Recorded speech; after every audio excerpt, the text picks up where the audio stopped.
The Eternal Idol is without a doubt the most troubled album in the Black Sabbath catalog. After having some of the greatest figures of hard rock heavy metal in and out of the ranks,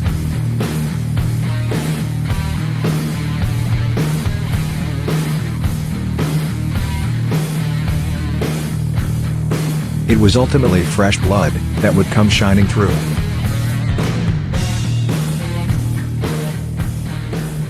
The Seventh Star album had seen famed vocalist Glenn Hughes in the frontman role. His durability was called into question before the start of the tour. As a backup, two unknown singers were considered: the American, Ray Gillen, fellow Brummie, Tony Martin. They called me because my manager, Albert Chapman, was school friends with Tony Iommi and Ozzy, and they knew I could sing, so they called me and said, learn some songs, we might have a gig for you. And I was like really scared, because I can't sing like Glenn Hughes. Nobody can sing like Glenn Hughes, and so I had no idea how I was going to do it. Being closer and not needing a work visa, Ray Gillen is chosen.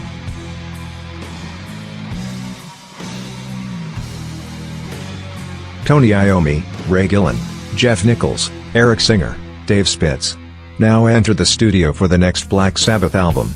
Prior to recording, a questionable decision was made by Tony Iommi. Patrick Meehan was hired as the band's manager, who had managed the band in the 1970s and had also robbed the band out of a lot of money. After learning of this, Geezer Butler dismissed talks about his returning.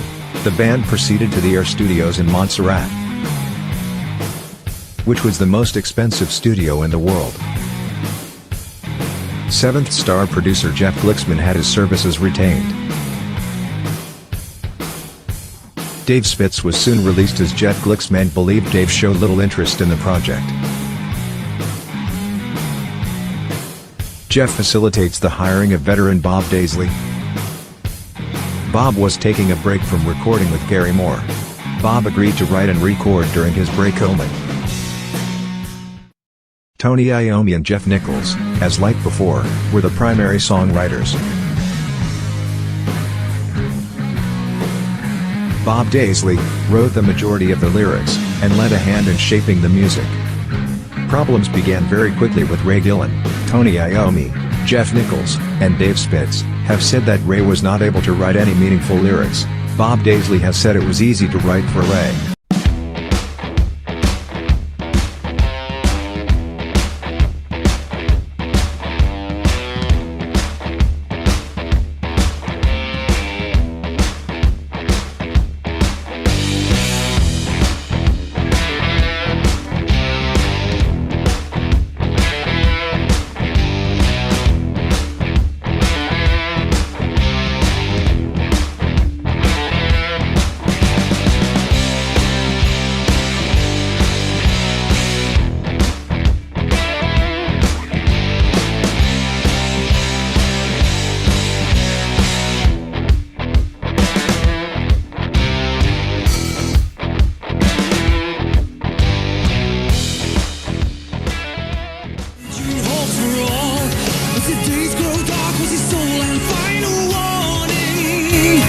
Well, after all the departures from the ranks of lead singer with Black Sabbath, they had to cast around and find somebody else, and the man who drew the short straw, I suppose, was Tony Martin.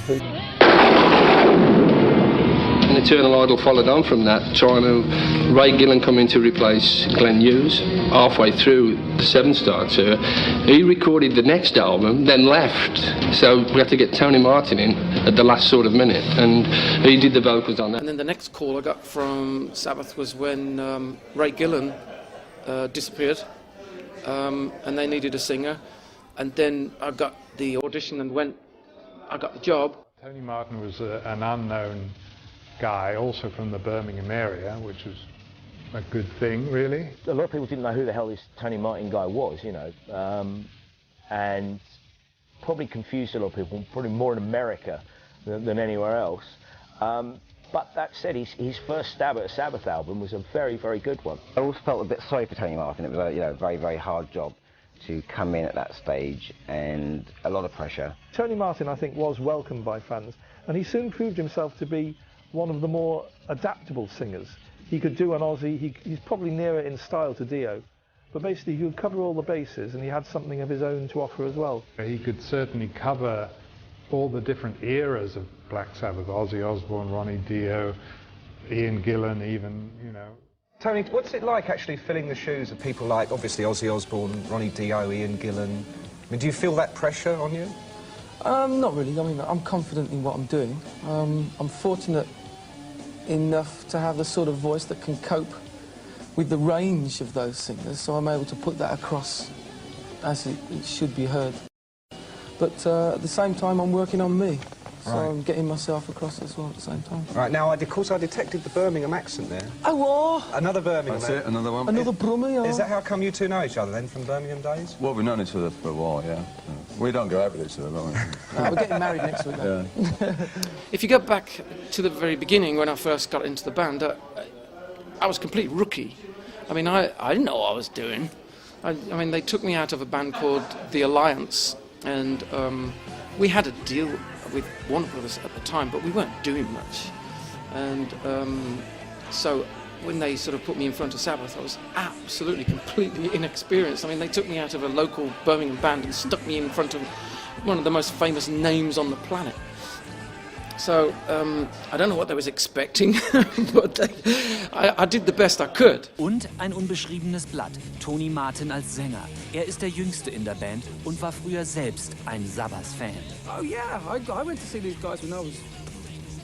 Are they not looking? No, they're about this big. When I was a boy, I saw them here in Birmingham. But I think if you look at the material that he recorded with them, for consistency alone, he was probably better than anyone. He had a great voice. I mean, a really, really good voice. Technically, he was a very good singer and might have been the best that Sabbath could have got. Tony Martin came up, he was a great singer, I thought. Yeah, he's from Birmingham, England. He's been around a few years. Totally unknown, really, as far as out of Birmingham. Very good, excellent singer. Where else did we find him? I don't know, from the gutter, I thought. Yeah, I thought you dug him up from somewhere. Yeah. But he's good, he's a pretty good singer. He's only probably done about 30 gigs in all, I think. But not now. He's out there for good now. And on the next tour for a few years. Yeah. The album actually took a long time to make, didn't it? Not really. I mean, it's gone over a period, but it started off... We started off in the West Indies and ended up in London for some reason. Really, it only took... it was finished, everything was finished in a month, all the backing tracks and everything.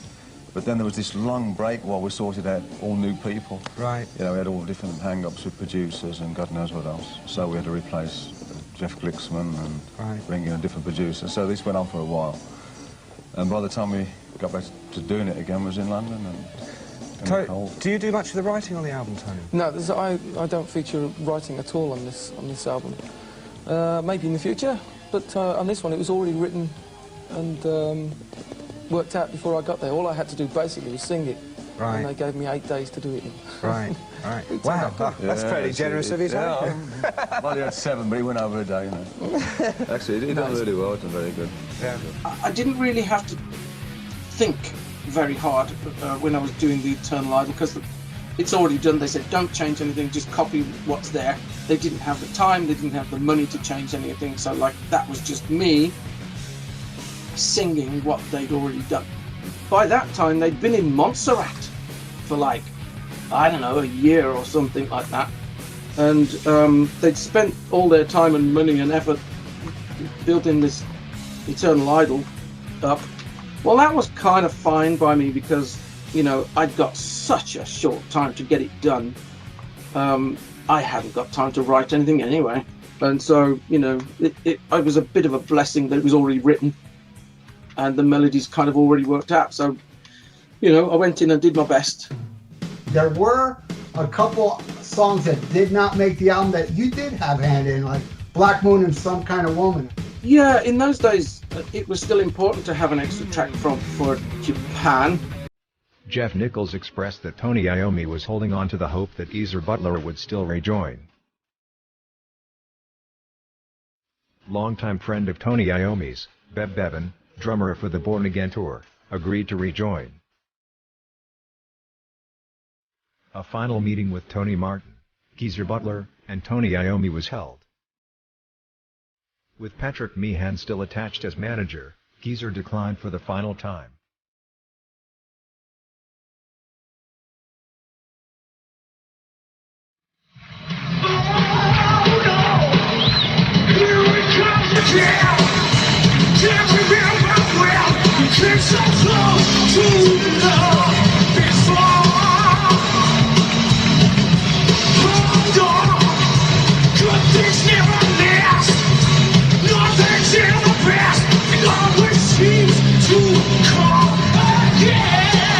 Well, it's the first time I forgot the lyrics to one of the songs.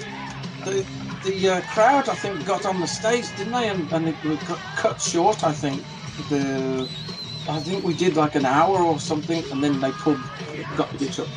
But fantastic response to my first ever appearance with the band.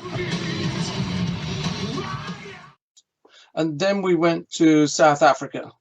So I had no idea. I was not part of that whole decision thing at all. They just told me, they said, right, we're going to Greece and then we're going to South Africa. Okay. What am I going to say? Yeah. No. So, but then nobody sort of explained to me what the thing in South Africa really was. Apartheid in South Africa crumbled after Nelson Mandela walked to freedom. But black people suffered decades of government-backed injustice before it did.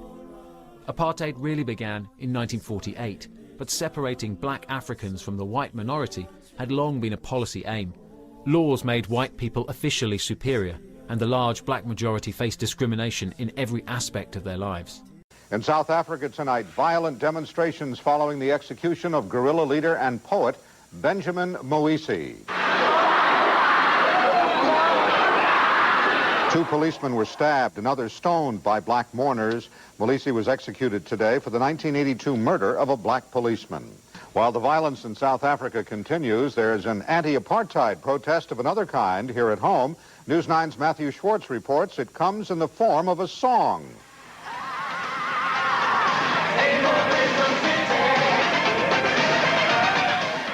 The song Sun City blasts South Africa's apartheid policy and charges the Reagan administration with not doing enough about it. It's named for the glitzy Las Vegas-like town amidst all the poverty. Guitarist Steve Van Zandt got Bruce Springsteen, Hall & Oates, and 50 other musicians to donate their time to make the strong political statement. They were looking for a way to express their outrage at what was going on down there and what continues to be a worsening situation. Proceeds will aid South Africa's political prisoners and anti-apartheid groups.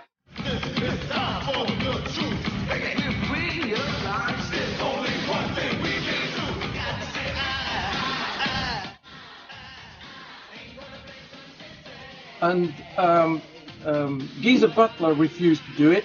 Bevan refused to do it. And I said, why is everybody pulling out of this gig? I don't understand what that is. And they explained to me what it was. Oh, shit. So now I know, but now it's too late. Now I can't sort of leave and sort of say, well, I'm not doing it either. So we ended up going to South Africa, into Sun City, and then suffering quite a lot of battering in the press and the comments that were made about doing it. And I do understand.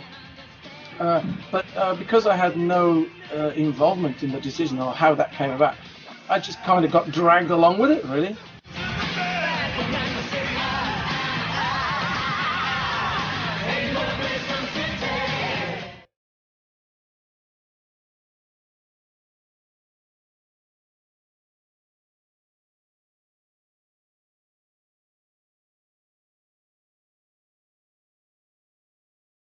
The guy was actually a friend of the producer that produced Eternal Idol.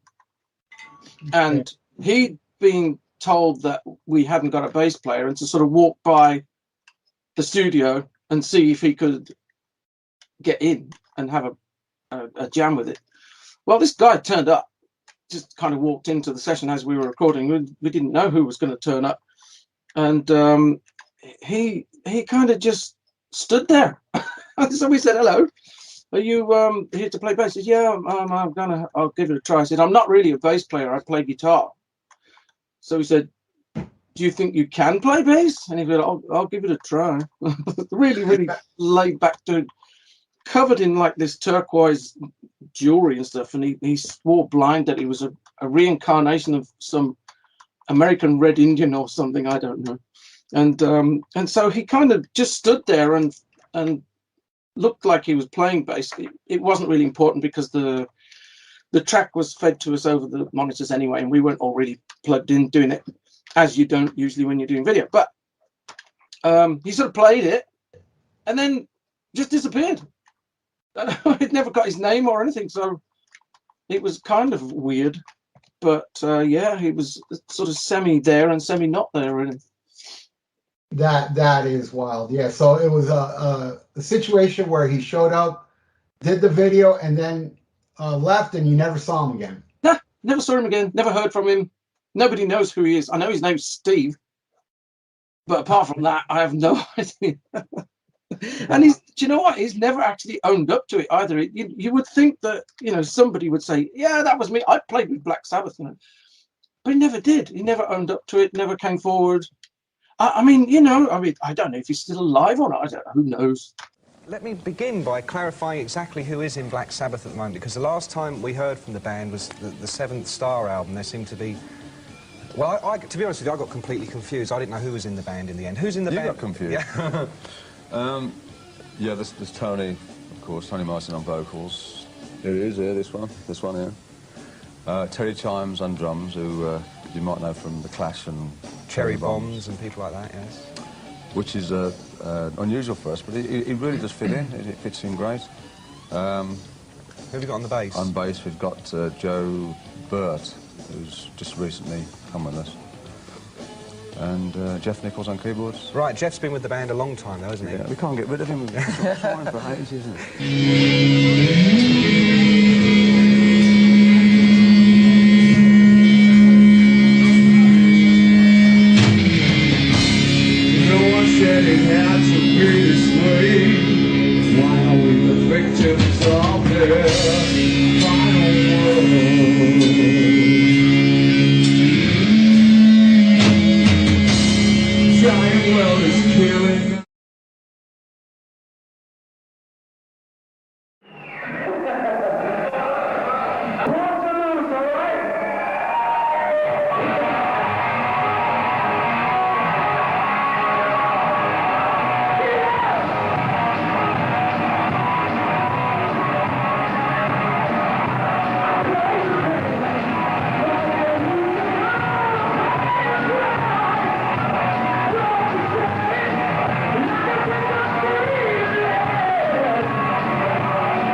This version of the band completed a run of shows in Italy and Germany. While in Rome, their concert had to be moved to another venue, as the Pope was booked the evening before.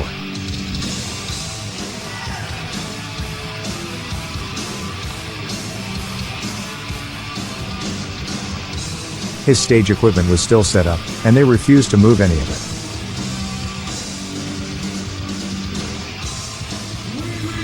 The new location was half the size, so half of the fans were turned away at the door. During the concert, the fans began to destroy the area around the building.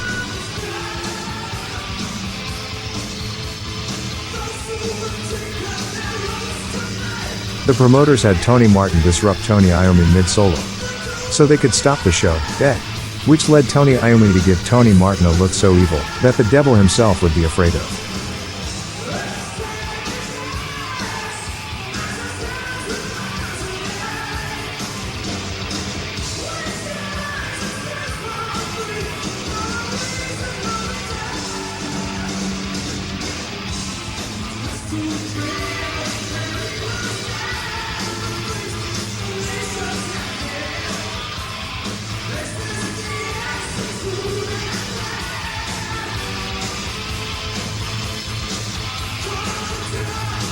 As Geezer Butler predicted, Patrick Meehan screwed Black Sabbath again. Band members' paychecks started to bounce. The expensive hotel the band stayed at while in Montserrat, Patrick Meehan had told Tony Iommi that he was buying the place, so it all was free. In fact, when the hotel bills were all in one name, Anthony Iommi. Tony Iommi was even using his own credit card to fuel the band's bus. The tour production company, Tasco, were not being paid, so they held on to the band's equipment as ransom. There's so many hassles management-wise and whatnot. It just wasn't working. So the band, we just had to come off and take time off to sort everything out. And Hammersmith one was one that suffered badly from it.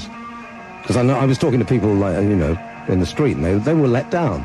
But then people don't know what goes on behind the scenes, which is why we're talking tonight. It was dreadful. I mean, we were waiting to play, but trucks wouldn't move. We're having problems with the PA company. It just, nothing happened how it should have been, so it was total chaos.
It's really nice to be here.